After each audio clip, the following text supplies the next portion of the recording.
hit and menacing, the original Porsche 911 Turbo played plucky underdog to the likes of Corvette and Ferrari by wielding stark Germanic styling and boost-induced brawn. Once pilots summoned the bravado to push past lift throttle-induced error, bigger engine exotics could be vanquished by the sheer magnitude of the 911's ferociously blown flat six. Without the explosive turbocharger, how else could you compete against 8 and 12-cylinder foes? My, what a few decades can do. The new 2017 Porsche 911 Turbo S retains the prominent hallmarks: rearward engine, swollen tail, Bauhaus silhouette. But beyond its familiar lines and homey ergonomics, the half-century-old platform has accumulated a compendium of physics-defying technology. Now more than ever, keeping up with the Joneses while staying in touch with your historic roots requires clever workarounds and go-fast tricks. The second-generation 991 series Porsche 911 Turbo is now long removed from its brutally boosted ancestors, and updates are focused on refinement and incremental performance gains. Beyond the subtle styling tweaks, Turbo and Turbo S models each gain 20 horsepower, bringing the totally wine count to 540 HP and 580 HP, respectively. 0 to 60 miles per hour now requires as little as 2.8 seconds, a tenth of a clip quicker than before. Top speeds climb to 198 miles per hour and 205 miles per hour, the latter being the first time a factory turbo surpasses the double-century mark.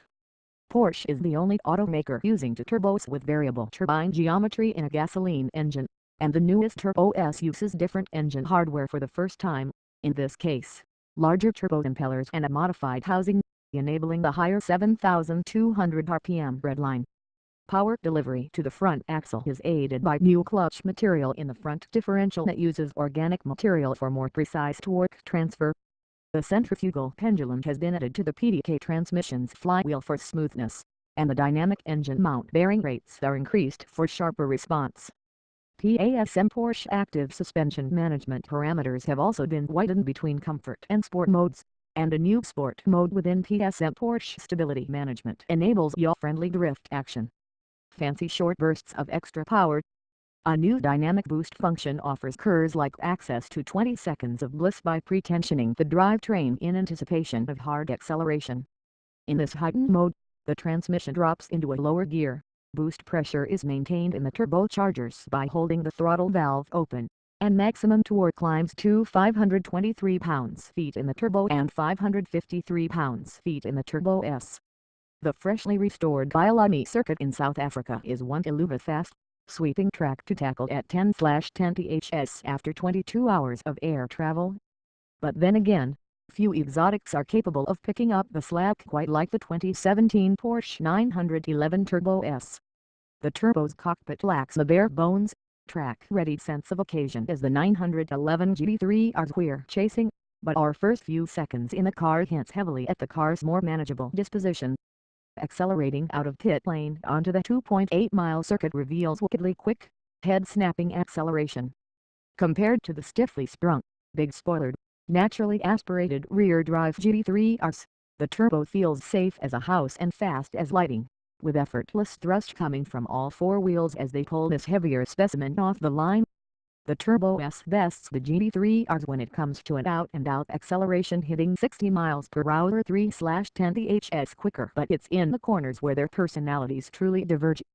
Compared to the lighter, $176,950 GT3's, the Turbo feels a tad less dedicated to the corner, with high-speed direction changes evoking glimpses of its grand touring intentions.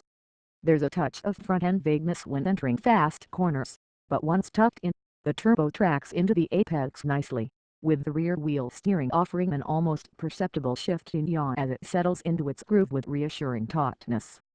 Corner exits are surprisingly easy, thrilling, and satisfying. Simply look ahead, mash the accelerator, and hang on as the rear tires dig into pavement while the front's tractor ahead. Though it lacks the handling delicacy of lighter variants, the Turbo still manages to rotate properly and position itself appropriately, thanks in part to the concerted electronic efforts of torque vectoring, active aerodynamics, and rear wheel steering. The acceleration is breathtaking, particularly above 3,500 RPM, and the effect reflects the cohesive triumph of complex electronic switchordry, mechanical grip, and ever-evolving chassis refinements. In so-called speed mode, or when the drive mode is set to sport, plus the two outer parts of the front spoilers extend to send air around the body, which has the dual effect of reducing front axle lift and pulling air beneath the rear, stabilizing the tail and enabling a low drag setting for better efficiency and higher top speeds. A new performance mode extends the middle section of the front spoilers so they join the edges, pushing more air around the car and creating a low pressure point at the tail. Helping squish the rear end earthward is the spoiler, which raises 3 inches and tilts forward 7 degrees. The net result, 291 pounds of downforce at 186 miles per hour. Though the brevity of our track sessions didn't offer as deep a dive into the turbo's performance as we would have liked, blasting through the sprawling highways of South Africa's Gauteng province revealed almost all you need to know about the $189,150 911 Turbo's real-world capabilities. Though the steering may lack the telepathic, gravel-sensing feedback of the GT3 family, the Turbo addresses the road intuitively enough to encourage pedal-stomping aggression. Thrust felt practically limitless as we blasted past loaded-up minivans and modified Volkswagen Golfs, two of the most prominent automotive staples we encountered in the region. In fact, the speed was so addictive and confidence-inspiring, we thought nothing of our accumulating velocity until we looked down and saw an indicated 150 miles per hour on the speedo during a particularly open stretch of highway. Hard braking revealed plenty of caliper grasping power from the 6-piston front monoblocks.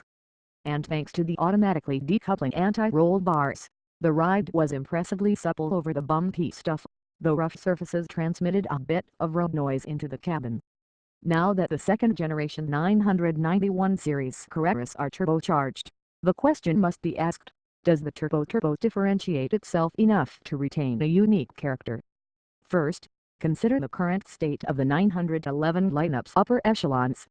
With its naturally aspirated power plant and lighter weight, the GT3's athleticism is arguably of a purer form, while the GT3 RS takes an even more extreme approach to performance. The lower line model might offer more engine flexibility and toxicity than ever, but they simply can't match the turbo's outlandish Warp 10 power. If judged by a tried speed and pavement-gobbling capability alone, the 911 Turbo achieves its greatness through its supreme usability and approachability, precisely the opposite qualities that earned it the fearsome reputation decades ago. In this brave new world of autonomy, die-hard enthusiasts may revel in the more driver-focused extremes satiated by the ragged edges of the Porsche lineup. For the rest of us, there are worse things than the 911 Turbo, a sports car that dares to combine supercar performance with everyday ease.